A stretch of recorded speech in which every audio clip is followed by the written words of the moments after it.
Охота на ведьму завершилась сегодня приговором суда для 60-летнего жителя Нижнекамска. Он, будучи уверенным, что подруга его жены причастна к черной магии и колдовству, навела на их семью порчу. Дела у супруга вдруг резко покатились под гору. И тут мужчина решил навести порчу, какую мог, то есть физическую, на саму колдунью, и едва не убил ее. Айгуль Бадрудинова увидела, что во время оглашения приговора дело вдруг приобрело неожиданный поворот. Назначить ему наказание 2 года лишения свободы с отбыванием в исправительной колонии общего режима.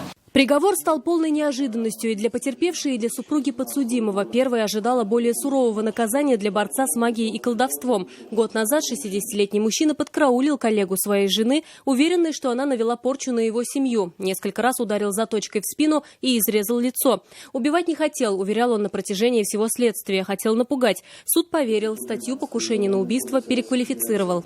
Умышленное причинение средней тяжести вреда здоровью, не опасного для жизни человека и не повлекшего последствий, указанных в статье 111 Уголовного кодекса Российской Федерации. Адвокат подсудимого исходом дела удовлетворен. Супруга его подзащитного нет. Женщина рассчитывала, что мужа полностью оправдают. Он напал, толкнул и убежал.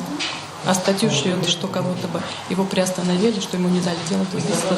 Это же не было. В итоге мужчина должен отправиться в колонию общего режима на полгода. После этого выйдет на свободу. Каждый день, проведенный им в следственном изоляторе, приравняли к 1,5 дням заключения. Но это в том случае, если приговор вступит в законную силу. Пока обе стороны намерены обжаловать вердикт. Айгуль Бадрудинова, Наталья Лушникова и Фахри Исламов. Вызов 112. Мы делаем вам вызов. Смотрите одну из самых рейтинговых программ о происшествиях в Татарстане на нашем сайте tnv.ru.